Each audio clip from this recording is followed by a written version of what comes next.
Hello दोस्तों, मेरा नाम है सचिन कुमार और आप देख रहे हैं भाई एसके अपडेट यूट्यूब चैनल को। दोस्तों आज की वीडियो समझते हैं चैप्टर नंबर 8 को, जो कि हमारा है बाल्यावस्था एवं किशोरावस्था को भाई विभिन्न संदर्भों में समझना। दोस्तों ये वाला चैप्टर हमारी इस वाली बुक से है जिसका नाम भाई मानव विकास की समझ। दोस्तों ये प्रोग्राम सेकंड सेमेस्टर की बुक है। दोस्तों जो हमारा पार्ट 8 है इसकी मैं पहले ये एक ऑलरेडी पार्ट 1 वीडियो बना चुका हूँ। दोस्तों आज की वीडियो जो है ये पार्ट 2 वीडियो है इस वाले चैप्टर की। दोस्तों वीडियो को फाइनली अब कर देते हैं स्टार्ट और समझते हैं आज के टॉपिक को। तो देखो भाई आज का जो पहला टॉपिक है भाई सामाजिक आर्थिक स्थिति। क्या होती है हमारी सामाजिक आर्थिक स्थिति? हम समाज में जितना अर्न करते हैं, जितनी हमारी जो भी अर्निंग होती है, ठीक है, जो भी हमारी शिक्षा होती है, ठीक है, जो भी हमारा पैसा होता है, जो भी चीज हम कर रहे हैं, ठीक है, जो भी हमारा ऑक्यूपेशन है, उसी के आधार पर हमें समाज में प्रतिष्ठा मिलती है, ठीक है, रिस्पेक्ट मिलती है, इज्जत मिलती है। अगर हम ज्यादा शिष्टाचार वाला काम करेंगे या फिर समाज सेवी वाला काम करेंगे तो उस हिसाब से लोग उस तरफ से जज करते हैं, ठीक है। अगर हम समाज में अगर नकारात्मक चीजें फैला रहे हैं, ठीक है, या फिर कुछ और अदर एक्टिविटीज कर रहे हैं तो समाज में हमें उन्हीं के आधार पर हमें जाना जाता है, पहचाना जाता है, ठीक है दोस्तों। अब यहाँ पर देखो सामाजिक आर्थिक स्थिति के घटक क्या क्या होते हैं। तो भाई पहला घटक होता है भाई इनकम। जो इनकम होती है किसी परिवार की या किसी भी फैमिली की, ठीक है, किसी भी समाज की, ये डिसाइड करती है कि समाज किस दिशा में जाने वाला है। अगर जो समाज में अगर अच्छे से ज्यादा अच्छी इनकम है तो समाज एक अच्छी डायरेक्शन में जाएगा। अगर मान लो कि कोई बंजर समुदाय है और वहां पर इनकम पहले से जीरो है, ठीक है, तो वहां पर क्या जो समाज है पहले से पिछड़ा हुआ है और ज्यादा फिर पीछे होता चला जाएगा। तो इनकम भाई बहुत ज्यादा जरूरी होती है हर व्यक्ति के लिए। जीवन जीने की जो बेसिक नीड है भाई इनकम है। अगर इनकम अगर रहेगी हमारी, अगर अच्छी इनकम रहेगी तो हम अच्छा रिसोर्स ले पाएंगे। अगर इनकम अगर नहीं है तो फिर हमारी लाइफ में अभाव होगा उन सभी चीजों का। एजुकेशन, एजुकेशन भाई क्या करती है, हमारे लिए रोजगार के नए अवसर पैदा करती है, हमें शिष्टाचार सिखाती है, हमें संस्कार सिखाती है, हमें लोकतंत्र के प्रति, अपने देश के प्रति, अपने समाज के प्रति, अपने परिवार के प्रति वफादार किस तरह से रहना है, वो सारी वैल्यूज हमें एजुकेशन सिखाती है, ठीक है। तो एजुकेशन का भाई जो हमारी लाइफ में बहुत ज्यादा महत्व होता है, ठीक है। हमारे जो भी बॉडी ऑर्गन्स है वो किस तरह से काम करते हैं, ये सारी हमें एजुकेशन नॉलेज देती है, ठीक है। अब यहाँ पर देखो ऑक्यूपेशन, भाई ऑक्यूपेशन मतलब होता है पैसे, ठीक है, पैसा, ठीक है, कि आप समाज में रह करके किस प्रकार का कार्य करते हो। अगर आप लोग या आप में से किसी कोई भी अगर लोग मान लो कि कोई बर्तन बनाने का काम कर रहा है, ठीक है, कोई मिट्टी बनाने का, मिट्टी के बर्तनों बनाने का काम कर रहा है, ठीक है, कोई स्टील के बर्तन बना रहा है, कोई मिट्टी के बर्तन, तो दोनों में से जो रिस्पेक्ट है जो स्टील वाले बर्तन वाले को ज्यादा मिलेगी, क्योंकि जो समाज में जो अर्न कर रहा है वो ये वाला बंदा ज्यादा कर रहा है, लेकिन जो इस साइड वाला बंदा है जो मिट्टी के बर्तन बना रहा है कुम्हार, इसके समाज में उतनी ज्यादा रिस्पेक्ट नहीं होगी, ठीक है। तो यहाँ पर जो हमारा पैसा होता है, ठीक है, वो बहुत ज्यादा हमें डिफाइन करता है हमारी सोसाइटी में स्टेटस को, ठीक है दोस्तों। तो आप अक्सर आप लोगों ने देखा होगा जो लोग होते हैं वो उनमें हमेशा बढ़ती श्रद्धा लगी होती है, उनमें हमेशा होड़ लगी रहती है कि हमें अपनी सोसाइटी में ज्यादा से ज्यादा अपनी इज्जत कमानी है, ठीक है, गेन पैसा ज्यादा से ज्यादा होना चाहिए, जैसे कि हम अपनी कोई भी चीजों को तुरंत अपनी मुट्ठी में कर सके, ठीक है, हमारे जो भी शौक हैं, ठीक है, जो भी बेसिक नीड है तुरंत पूरी हो जाए, ठीक है। इसी के बेस पर पूरा जो एक आदमी का जो पूरा जीवन चक्र जाता है वो इसी आधार पर निकल जाता है, उसको आगे किस तरह से बढ़ना है, ठीक है। अब देखो संपत्ति और जीवन। अब उस व्यक्ति के पास कितनी संपत्ति है, संपत्ति के आधार पर किसी संपत्ति में दो तरह की होती है। एक तो वो जो खुद से अर्निंग करते हैं, ठीक है, जैसे कि खुद से हमने अर्निंग कर ली, ठीक है, और उसके आधार पर हमने हमारे पास संपत्ति हो जाती है, ठीक है। एक होता है भाई पैतृक संपत्ति, जो कि हमें अपने दादा से पापा से विरासत के रूप में मिल जाते हैं, ठीक है। तो उनके आधार पर हम लोगों को जज करते हैं, जैसे कि पहले के टाइम में भाई राजतंत्र था पूरे हर जगह, ठीक है। तो पहले ये होता था कि राजा का बेटा ही राजा बनता था, ठीक है, क्योंकि उसको जो भी चीजें मिल रही है, जन्मजात मिल रही है, संपत्ति उसको कहाँ से मिल रही है, जन्मजात मिल रही है, ठीक है।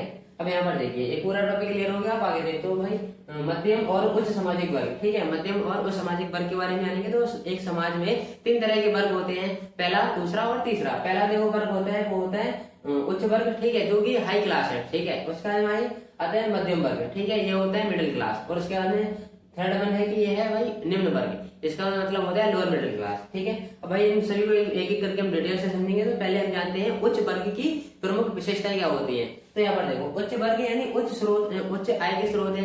ये हाई क्लास में क्यों है? क्योंकि जो इनके पास आय के जो साधन है बहुत ज्यादा है, जो इनके पास संपत्ति है बहुत ज्यादा है, तो इसलिए हाई क्लास में आते हैं। अब आप लोगों ने देखा होगा जब भी आप लोग ट्रेन में सफर किए होंगे तो एक उच्च ठीक होता है, उसका जनरल डिब्बा जनरल बोगी होती है, ठीक है, और तरह तरह की चीजें होती है। ऐसे एरोप्लेन में होता है, ऐसी हर जगह वीआईपी चीजें होती है। अगर जिसके पास पैसा है, जिसके पास ज्यादा धन है, जिसके पास ज्यादा संपत्ति है, तो वो फर्स्ट क्लास में जाता है, और जिसके पास नहीं है वो जनरल डिब्बे में जाएगा, ठीक है। अपने आप जो भी ट्रेन है उसकी सहायता से इस चीज को कनेक्ट करके समझ सकते हो, ठीक है। अब यहाँ पर देखो उच्च शिक्षा स्तर, जो हाई क्लास के लोग हैं, जब ये हाई क्यों है? क्योंकि इनके पास अच्छे साधन है, तो अच्छे साधन है तो ये अच्छे एजुकेशन को परचेज करेंगे, ठीक है, अच्छी एजुकेशन गेन करते हैं, ठीक है। फिर देखो सामाजिक प्रभाव, अब यहाँ पर सामाजिक प्रभाव भी इनको देखते हैं, और उसके बाद समाज में इनकी ज्यादा प्रतिष्ठा होती है, ज्यादा इनको रिस्पेक्ट मिलती है कि वो साहब आ रहे हैं, ठीक है, तो उनको ज्यादा रिस्पेक्ट देनी है। और यहाँ से निचला वर्ग से कोई आदमी आ रहा है, ठीक है, तो लोग उसको भाव भी नहीं देते हैं, ठीक है, घास नहीं डालते हैं। विलासितापूर्ण जीवन शैली, विलासिता मतलब होता है जो भी महंगी महंगी चीजें हैं, जो भी महंगे महंगे आइटम है, इन्हीं सभी से पूरा भरा पड़ा है। जैसे कि हमारे देश में हमारे जो भी बिजनेसमैन है, ठीक है, जो भी बड़े बड़े हैं, जैसे कि अंबानी साहब, वो क्या करते हैं, अपनी विलासितापूर्ण जिंदगी में जी रहे हैं, ठीक है, जो भी उनको मन करता है चीजों को लेने का, खरीदने का, ठीक है, अपनी इच्छा को पूरी करने के लिए वो सारी चीजें कर सकते हैं, ठीक है, क्योंकि उनके पास धन भी है, संपत्ति भी है, पैसा भी है, मतलब समाज में उनकी एक अच्छी प्रतिष्ठा है, एक अच्छी इज्जत है, ठीक है। देखो सांस्कृतिक भागीदारी, तो ऐसे लोग होते हैं वो सांस्कृतिक रूप से ही अपनी भागीदारी को अदा करते हैं और संस्कृति को प्रमोट भी करते हैं। अगर सुविधाओं की उपलब्धता, जो इनके पास सुविधाएं होती हैं, जब पैसा है तो सारी सुविधाएं हमारे पास में है, ठीक है, तो सुविधाओं की उपलब्धता। अब भाई इसके आगे जानते हैं कि आगे कौन सा हमारे पास आता है। आगे आता है भाई मध्यम वर्ग की विशेषताएं, जो मिडिल क्लास है, इसके बारे में और जान लेते हैं। तो भाई देखो यहाँ पर क्या होती है, स्थिर आय होती है, जो आय है वो स्थिर होती है। अभी उच्च आय में, सॉरी, उच्च वर्ग में देखे थे अभी हम कि जो यहाँ पर आय थी वो बहुत ज्यादा हाई थी, लेकिन यहाँ पर जब मध्यम वर्ग की बात करें तो यहाँ पर जो भी आय है, ठीक है, जो भी इनकम है स्थिर है, यानी स्टेबल है। जैसे कि पिछले महीने किसी व्यक्ति को 10,000 रुपए मिली थे, तो अगले महीने उसको 10,000 रुपए ही मिलेंगे, ठीक है। तो यहाँ पर आय स्तर है, तो यहाँ पर जब आय स्तर हो जाती है तो उसके बाद जो हमारी सोचने समझने की शक्ति तो होती है, लेकिन वही है कि उतना ज्यादा नहीं सोचते हैं फिर, कि क्योंकि जो हमारे बेसिक नीड है से वही पूरा हो रही है, और लेकिन जो हमारे शौक है वो पूरे नहीं होंगे। अब यहाँ पर देखो शिक्षा का महत्व, यहाँ पर क्या लोगों के लिए शिक्षा का महत्व होता है, ठीक है, इसलिए जो मिडिल क्लास लोग होते हैं वो हमेशा पढ़ते रहते हैं और आगे बढ़ने के लिए हमेशा कुछ ना कुछ अपने हाथ पर हमेशा चलाते रहते हैं। संतुलित जीवन शैली, ठीक है, जो यहाँ पर लोग होते हैं इनकी जो जीवन शैली होती है संतुलित होती है, बैलेंस होती है, ना तो इनको ज्यादा पैसे, ना तो इन्हें ज्यादा पैसा होता है इनके पास, ना ज्यादा ये गरीब होते हैं, बस एक मेंटेन है, बीच में फंसे हुए हैं, ठीक है, ना तो ये इधर है ना ये उधर है, ठीक है, ना तो ये भूखमरी से मर रहे हैं और ना ये अमीरी में जी रहे हैं कि जो मर्जी आया वो जाके खरीद लिया, ठीक है। और तो यहाँ पर इनको जो भी बेसिक नीड है वहां पर इनकी वो सभी पूरी हो जाती है, ठीक है, इनकी मध्यम वर्ग वाले लोगों की। अब देखो सामाजिक आकांक्षा, ये लोग समाज में जो भी आकांक्षा होती है वहां पर ये निर्भर होते हैं। परिवार केंद्रित जीवन, अब जो मिडिल क्लास लोग होते हैं आपस में एक दूसरे से मिलजुल कर रहते हैं, ठीक है, परिवार में केंद्रित होते हैं, ठीक है, और एक दूसरे पर सभी की निर्भरता बनी रहती है। भाई अगर उच्च क्लास की अगर बात करें, ठीक है, हाई क्लास की बात अगर करें तो वहां पर आप लोगों ने देखा होगा कि पिताजी का रूम अलग है, बेटे जी का रूम अलग है, तो लेकिन यहाँ पर जो मिडिल क्लास है यहाँ पर सारे लोग एक साथ एक दूसरे के दोनों मिलकर रहते हैं, ठीक है। अब यहाँ पर देखो परिवार केंद्रित जीवन हो गया। सुविधाओं की सीमित उपलब्धता, जो भी यहाँ पर सुविधाएं हैं वो कैसी हैं, सीमित है, ज्यादा बड़ी मात्रा में नहीं है और ज्यादा बड़ी मात्रा में नहीं है, तो यहाँ पर कैसी इन सभी का महत्व भी है। जब चीजें ज्यादा बड़ी मात्रा में हो जाती हैं, ज्यादा हमें जरूरत से ज्यादा मिलने लगता है तो उस चीज का महत्व फिर खोने लगते हैं, ठीक है। अब यहाँ पर देखो, अब हम बात करें भाई निम्न वर्ग की। निम्न वर्ग की बात करें तो यहाँ पर निम्न वर्ग क्यों है, क्योंकि यहाँ पर जो आय के स्रोत है वो कम है, ठीक है, तो कम आय हो गई, शिक्षा का अभाव है, रोजगार जब शिक्षा नहीं होगी तो रोजगार उत्पन्न नहीं होगा, क्योंकि लोग अवेयर नहीं होंगे। हमारी जो एजुकेशन व्यवस्था है वो क्या करती है, अवेयर करती है, ठीक है, कि ताकि जो भी व्यक्ति है वो अपने लाइफ में किस प्रकार से आगे बढ़ सकता है। जीवन स्तर निम्न, जब यहाँ पर रोजगार नहीं है, ठीक है, शिक्षा का स्तर नहीं है, ठीक है, और उसके बाद में इनकम कम है, तो उसके बाद में क्या ही होगा कि जीवन स्तर भी नीचे डाउन जाएगा, क्योंकि बेसिक नीड जब हमारी पूरी नहीं हो रही तो जो जरूरतमंद चीजें हैं वो हमें नहीं मिल रही है, तो हम कहाँ जाएंगे, जमीन में ही जाएंगे। और इसके बाद आय से रोजगार इनको कभी मिल जाता है तो कभी नहीं मिलता है, ठीक है। ये इनको मान लो कि भाई जो दिहाड़ी मजदूर होते हैं, ठीक है, ये उसी कैटेगरी की बात कर रहे हैं हम। अब यहाँ पर देखो सामाजिक स्थिति कमजोर। सामाजिक स्थिति कैसे होती है, इनकी कमजोर होती है। समाज के लोग जो भी ताकतवर लोग होते हैं वो आएंगे, इनको दबाएंगे, कुचल देंगे और उसके बाद अपना वर्चस्व बना लेंगे, ठीक है दोस्तों। अब यहाँ पर देखो बच्चों से शर्म करवाते हैं ये लोग, ठीक है। जब घर में आर्थिक स्थिति की तंगी होती है तो छोटे से छोटा बड़े से बड़ा हर व्यक्ति काम करने के लिए मजबूर हो जाता है। अब भाई यहाँ आगे देखते हैं भाई बाल श्रम। इसके बाद में जस्ट एक टॉपिक आता है भाई बाल श्रम। बाल श्रम हर प्रक्रिया होती है जिसमें बच्चों से 14 साल से पहले ही काम करवाना शुरू कर देते हैं। अब आप लोगों ने देखा होगा जो भी फैक्ट्रीज एरिया होते हैं, जैसे कि दिल्ली का सीमापुरी वाला क्षेत्र है, ठीक है, उत्तर प्रदेश का फिरोजाबाद है, ठीक है, तो यहाँ पर क्या बहुत ज्यादा फैक्ट्रीज वगैरह है। तो यहाँ पर जब बच्चों से बाल श्रम इसलिए है क्योंकि जो बच्चे हैं वो लालच में आकर के तुरंत काम करने शुरू कर देते हैं, ठीक है। तो यहाँ पर वो जो भी फैक्ट्री मालिक है वो अपना काम निकलवा लेते हैं, ठीक है, तो उनको धन की संपत्ति बच जाती है। लेकिन यहाँ पर क्या उनका शोषण हो रहा है, ठीक है, बच्चों का। तो इस प्रक्रिया कहते हैं भाई बाल श्रम, यानी बच्चों से जबरन काम करवाया जाता है या फिर बच्चों से मजबूरी में काम करवाया जाता है, या फिर बच्चे खुद मजबूरी में वो काम को करते हैं, ठीक है, नहीं अगर नहीं करेंगे तो आर्थिक रूप से तो बेकार है ही। फिर उसके बाद जब आर्थिक रूप से बेकार है तो उसके बाद कुपोषण का शिकार होगा, तो फिर उसके बाद वो मरने लगेंगे। अब यहाँ पर देखो भाई बाल श्रम के कारण क्या है, अब इसके बारे में समझ लो। तो पर गरीबी, अगर देश में बहुत ज्यादा गरीबी रहेगी या किसी भी समाज में बहुत ज्यादा गरीबी रहेगी तो क्या होगा, गरीबी रहेगी तो बाल श्रम के कारण ही उत्पन्न होते रहेंगे, ठीक है। अब देखो अशिक्षा, शिक्षा का अभाव है यहाँ पर, ठीक है। जब गरीबी है, जब बेरोजगारी है तो गरीबी है, क्योंकि लोगों को रोजगार नहीं मिलेगा। तो जो जॉब करने के लायक है, जब उसके लिए जॉब नहीं मिल रही है, ठीक है, तो फिर उसके लिए नीचे काम कर रहे हैं, ठीक है, तो उनको फिर अगर जॉब मिल रही है तो फिर वो बंदे काम करने शुरू कर देते हैं। अब देखो सस्ती श्रम शक्ति की मांग, जो छोटे बच्चे होते हैं वो कम पैसों में भी मान जाते हैं, लेकिन जो बड़े जो भी वयस्क आदमी है उसको तो प्रॉपर 10,000 रुपए चाहिए अगर कोई भी काम अगर करवाना है उससे, ठीक है। एक ही फिक्स अमाउंट बता रहा हूँ मैं, एवरेज इतना ही निकलता है। बाकी देखो कानून का कमजोर होना, जो भी कानून है हमारा कैसा है, एक दूसरे नठला टाइप का कमजोर है। देखो परिवार का दबाव और सामाजिक मान्यताएं, परिवार का कभी कभार दबाव हो जाता है, ठीक है, कि जाओ भाई काम कर, जाके अगर काम नहीं करेगा तो हम सभी रोड पे आए तो वैसे ही है, तो और ज्यादा रोड की तरफ धकेल जाएंगे, ठीक है। जो लोग हाशिए के कगार पर फिर ये निकल जाते हैं, ठीक है, हाशिए। अगर देखो बाल श्रम के दुष्परिणाम क्या है, इसके क्या क्या रीजन है दुष्परिणाम, यानी शिक्षा से वंचित हो जाते हैं पूरी तरह से, और उसके बाद शारीरिक जो भी विकास है वो रुक जाता है, क्योंकि हम जब छोटे से ही काम करना शुरू कर देते हैं, जो भी हमारी मांसपेशियां हैं, जो भी हमारी इंद्रियां हैं, ठीक है, जो भी हमारे सोचने समझने की क्षमता है वो उतना ज्यादा डेवलप नहीं हो पाती है, क्योंकि हम जब भी काम करते हैं तो एक जगह फिक्स हो जाते हैं, ठीक है, किसी भी मान लो कि पूरे 4 दीवारी में कैद हो गए। अब यहाँ पर भाई देखिए मनोवैज्ञानिक प्रभाव, मनोवैज्ञानिक रूप से बच्चे के अंदर उतनी सोचने समझने की, ठीक है, तर्क करने की शक्ति नहीं रहती है जितने और बच्चे जो फील्ड में घूम रहे हैं, ठीक है। अब यहाँ पर देखो शोषण, यहाँ पर उनका बेसब्री से शोषण किया जाता है, ठीक है, बिना किसी चिंता के। गरीबी का जो चक्र है वो हमेशा जारी बना रहता है, क्योंकि अगर मान लो कि किसी के पिताजी गरीब हैं तो ठीक है, तो उनका फिर जो अगर उनका बेटा अगर उसको भी रोजगार अगर नहीं मिल रहा है तो फिर वो भी गरीब, फिर उसके बाद फिर उसका जो बेटा होगा वो भी गरीब, तो ये गरीबी का चक्र हमेशा इस हिसाब से चलता रहता है। अब यहाँ पर देखो धर्म के बारे में और जान लेते हैं कि धर्म क्या होता है। धर्म भाई आस्था, विश्वास, आचरण और जीवन पद्धति है जो मनुष्य को अच्छाई, नैतिकता और ईश्वर की भावना की ओर प्रेरित करती है। जो धर्म होता है, धर्म लोगों को एकजुट करके रखता है, ठीक है। आप लोगों ने देखा होगा जब भी कोई फेस्टिवल आता है, अभी दिवाली का त्योहार आने वाला है, ठीक है, तो यहाँ पर जो भी हिंदू भाई है उनमें क्या एक उत्सव की एक भावना एक अलग ही जग चुकी है, ठीक है, जो सेलिब्रेशन है बड़ी धूमधाम से होता है। ऐसे जब ईद आता है, ठीक है, या फिर और भी कोई त्योहार आता है, ठीक है, जब पंजाबियों को कोई त्योहार आता है, ठीक है, मकर संक्रांति, लोहड़ी वगैरह, तो यहाँ पर क्या एक उमंग जगती है, ठीक है, जो भी हमारी नैतिकता है वो बाहर आकर झलकती है, ठीक है, अच्छाई यहाँ पर हमारी झलकती है, ठीक है। और हमारी आस्था, जो भी हमारा ईश है, जो भी हमारा भगवान है, उस पर क्या हमारी एक आस्था होती है कि ये हमारे भगवान हमारे लिए अच्छा करेंगे,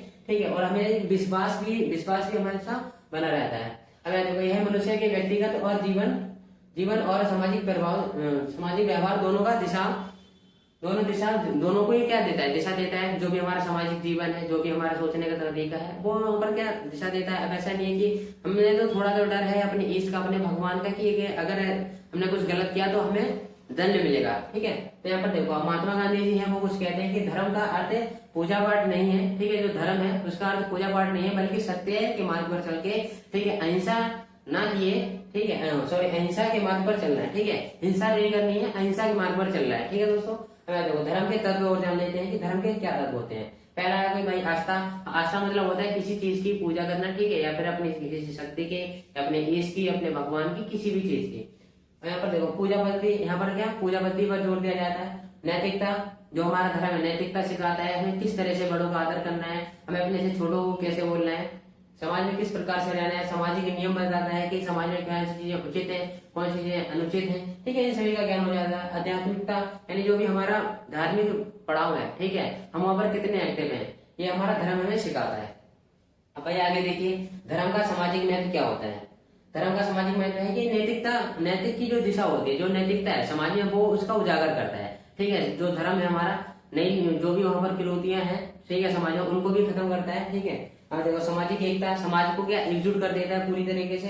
संस्कृति संरक्षण, धर्म क्या संस्कृति का संरक्षण करता है, संस्कृति को बचाता है ताकि जो भी कल्चर है वो बर्बाद ना हो, अब यहाँ पर देखिए भाई, सहायता और सेवा की भावना भी प्रदान कर देते हैं, संघर्ष का कारण भी बन जाता है। कभी कभी जो हमारा धर्म है वो संघर्ष का कारण बन जाता है। जैसे कि किसी की रैली निकलनी है और किसी, मान लो कि ए धर्म है और बी धर्म है, दोनों धर्म है, ठीक है, तो दोनों की सेम दिन अगर रैली निकलनी है, ठीक है, तो एक ए आ रहा है इधर से, बी आ रहा है इधर से, दोनों का रास्ता अगर एक ही है तो दोनों में टकराव हो जाएगा, मुठभेड़ हो जाएगी, ठीक है। तो ये धर्म है संघर्ष का कारण बन जाता है, ठीक है। तो इस चीज को मैनेज करवाना बहुत ज्यादा फिर जटिल हो जाता है। अब यहाँ पर देखिए, शहर का जीवन सकारात्मक होता है और नकारात्मक है, इन दोनों पहलुओं पर बात करेंगे। तो शहर के जीवन, शहर मतलब क्या है, सभी चीजें व्यवस्थित रूप से हैं, डेवलप बहुत ज्यादा है। तो यहाँ पर पहले हम जानते हैं कि शहर का जो जीवन है किस प्रकार से होता है। तो शहर में भाई शिक्षा रोजगार के अवसर पर्याप्त रूप से मिल जाते हैं। जो शहर है, शहर में अच्छे कॉलेज हैं, अच्छे स्कूल्स हैं, जहाँ पर हमारी एजुकेशन बढ़िया से बढ़िया हो सकती है। और उसके बाद सुविधाएं, शहरों में जो सुविधाएं हैं बहुत ज्यादा है।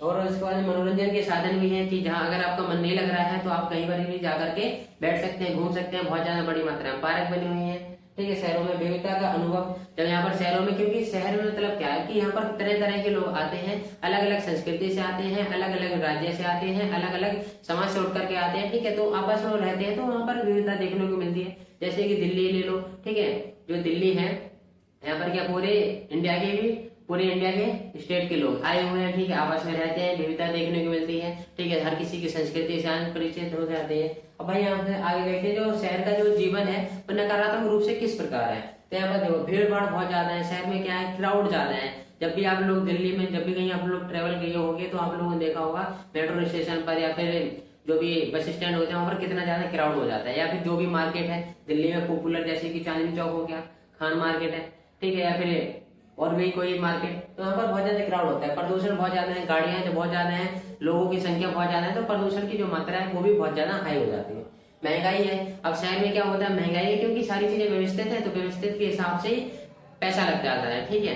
अब यहाँ पर देखो भाई, अकेलापन, प्रतिस्पर्धा, यहाँ पर क्या अकेलापन फील होने लगता है, ठीक है। जैसे गाँव में पारिवारिक जुड़ाव होता है, यहाँ पर अकेलापन फील होता है। प्रतिस्पर्धा, हमेशा जो शहर है, शहर में हमेशा एक प्रतिस्पर्धा बनी रहती है लोगों के बीच में कि हमारा पड़ोसी हमसे 2 करोड़, पड़ोसी हमसे 5 लाख की अधिक गाड़ी लेकर के आया है तो उससे ज्यादा फिर हम अच्छी गाड़ी लेकर के आएंगे, ठीक है। पड़ोसी ने अगर 2 करोड़ की गाड़ी ले ली तो फिर हम उससे आगे 3.5 करोड़ की गाड़ी लेकर के आएंगे, ठीक है। तो इस हिसाब से समाज में एक प्रतिस्पर्धा बनी रहती है शहर के जीवन में। अब यहाँ पर देखिए, असुरक्षा, यहाँ पर चोरी भय हमेशा बना रहता है, ठीक है, क्योंकि यहाँ पर कोई किसी को ज्यादातर जानता नहीं है, ठीक है। जानता भी है तो वो उससे अपना ज्यादातर भला सोचता है। अब भाई हम जान लेते हैं कि भाई गांव का जीवन कैसा होता है। तो गांव का जो जीवन होता है वो शांत होता है, ठीक है, शांत होता है। वहाँ के जो वहाँ के लोग हैं वो सरल स्वभाव के होते हैं, प्राकृतिक रूप से प्रकृति से जुड़े हुए वो लोग होते हैं, ठीक है। मिलकर रहना वो लोग जानते हैं कि समाज में हमें किस तरह से रहना है, अपने आपसे गांव में किस प्रकार से रहना है। हालांकि लड़ाई होगी उनके गांव में, आपस में लोगों में लड़ाई होगी, लेकिन ये नहीं है कि कोई भी बाहर के गांव का आकर के उनके गांव के लड़के को या फिर किसी भी आदमी को मार के चला जाए। अगर इस तरह की घटनाएं होती हैं गाँव सब में, आप लोग देखे भी होंगे, तो पूरा गाँव एकजुट हो जाता है, ठीक है, तो उस चीज को प्रोटेक्ट करने के लिए। तो यहाँ पर गाँव में हमें क्या सुरक्षा देखने को मिल जाती है। पशुओं में, खेतों की ये लोग क्या करते हैं, देखभाल करते हैं और अपना जो भी रोजगार है, ठीक है, उसमें अपना काम करते हैं, ध्यान देते हैं। सकारात्मक अनुभव क्या है गांव के, अब उसको जान लो भाई। तो प्राकृतिक सौंदर्य, ये लोग क्या, जो प्रकृति का जो सौंदर्य है, ठीक है, जो प्रकृति की खूबसूरती है उससे ये बिल्कुल ही करीब है, ठीक है। सादगी और अपनापन, गांव में हमें क्या सादगी यानी अपनापन की भावना देखने को मिलती है, ठीक है। अब आगे देखो, स्वास्थ्य वातावरण, जो गांव में वातावरण कैसा है, स्वस्थ है, क्योंकि यहाँ पर जो वाहन है बहुत ज्यादा है नहीं, ठीक है। जो भी वहाँ पर प्रदूषण है वो भी नहीं है, पूरा एकदम खुला वातावरण है, चारों तरफ हरियाली हरियाली होती है, ठीक है। और यहाँ पर देखो, सांस्कृतिक जीवन बहुत ज्यादा अच्छा होता है, क्योंकि जो लोग हैं, लोगों की संस्कृति है बनी रहती है, ठीक है, लोगों क्योंकि अगर प्रचलित हमेशा बनी रहती है। अब यहाँ पर देखो भाई, शुद्ध भोजन, जो गांव में लोग करते हैं क्या, शुद्ध भोजन। अगर शहर के जो लोग हैं वो कैसा मिलावट वाला भोजन खा रहे हैं, क्योंकि ये सब आ रहा है, गाँव से ही आ रहा है, गाँव से जाता है मिलों से, मिलों में आता है शहरों से, मिलों में गाँव से जाता है मिलों में, मिलों से जाता है शहरों में, ठीक है दोस्तों। अब देखो, सकारात्मक अनुभव, इनके बारे में और चर्चा कर लेते हैं। नकारात्मक अनुभव और देख लेते हैं कि शिक्षा और स्वास्थ्य की यहाँ पर हमारे गांव में क्या हमेशा कमी बनी रहती है, शिक्षा की लेकर के और स्वास्थ्य को लेकर के अच्छी सुख सुविधाएं नहीं मिलती, ठीक है, एजुकेशन अच्छी नहीं है, तो इस वजह से लोग गांव से उठ करके शहरों की ओर पलायन कर जाते हैं, स्थानांतरण हो जाते हैं, ठीक है। अब यहाँ पर देखिए, रोजगार की कमी, गांव में क्या है, रोजगार की कमी है, तो जिस वजह से लोग पलायन करते हैं, माइग्रेट करते हैं एक जगह से दूसरी जगह, ताकि उनको अच्छी सुख सुविधाएं मिले। अब यहाँ पर देखो, परिवहन की समस्या, गाँव में अच्छे इतने साधन नहीं है, ठीक है, तो जिससे कि हमेशा समस्या बनी रहती है। अंधविश्वास और रूढ़िवादिता गांव में बहुत ज्यादा देखने को मिलती है। अगर किसी ने कह दिया कि वहां पर इस तरह की घटना हो गई है तो वहां पर जाना अनुचित है, ठीक है, उचित नहीं है। तो इस तरह के लोग रूढ़िवादी एकदम धारणा बना लेते हैं, ठीक है, तो ये भी बहुत ज्यादा गलत है, ये समय में गाँव में देखने को मिलता है। अब भाई एक और है अगला टॉपिक जो कि है जनजातीय क्षेत्र का अनुभव। इसके बारे में और जान लो तो प्राकृतिक और सांस्कृतिक अनुभव। यहाँ पर हमें क्या प्राकृतिक रूप से हम पूरी तरह से जुड़ेंगे कि जंगल में ही रह रहे हैं, और इसके बाद में सांस्कृतिक अनुभव देखने को मिलता है, ठीक है। अब लोग कभी भी जाना, जो भी जनजाति है, ठीक है, जो भी पिछड़ा वर्ग है, ठीक है, जो भी पिछड़ा वर्ग है, उनसे मिलना तो समझना उनके दैनिक जीवन कैसा है, ठीक है। अब देखो मेहनती लोग होते हैं और प्रकृति प्रेमी होते हैं। ये लोग कैसे मेहनती होते हैं, अपने खाने की तलाश में हमेशा भटकते रहते हैं, रोजगार की तलाश में हमेशा इधर उधर घूमते रहते हैं, ठीक है। हमें देखो सकारात्मक इसके प्रभाव क्या है, जनजातीय क्षेत्र के लोगों के सकारात्मक प्रभाव क्या है, इनको और समझ लेते हैं। तो यह है भाई प्रकृति के बहुत ज्यादा करीब रहते हैं, एकदम से मिलकर रहते हैं, ठीक है। ये प्रकृति और ये लोग एकदम से पूरे एकदम से साथ है एकदम, ठीक है। सादगी और एकता हमेशा प्रकृति और इनके बीच हमेशा बनी रहती है, ठीक है। सांस्कृतिक विविधता यहाँ पर इनको देखने को मिलती है, यहाँ पर हमें भी।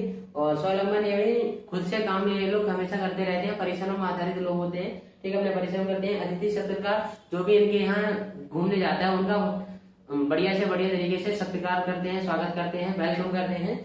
और इसके नकारात्मक प्रभाव क्या है, जनजातीय क्षेत्र के नकारात्मक प्रभाव, ठीक है। तो शिक्षा की यहाँ पर क्या कमी है, ठीक है, क्योंकि इतना डेवलप नहीं है। डेवलप कहाँ है, शहर है, तो वहाँ पर प्रदूषण बहुत ज्यादा है, ठीक है। यहाँ पर देखो शिक्षा की कमी है, स्वास्थ्य के लेकर के हमेशा वही समस्या बनी रहती है जनजातीय क्षेत्रों में, क्योंकि वो इतना डेवलप नहीं है, ठीक है, विकसित नहीं हुआ है। गरीबी यहाँ पर क्या है, बहुत ज्यादा गरीबी भी है, ठीक है।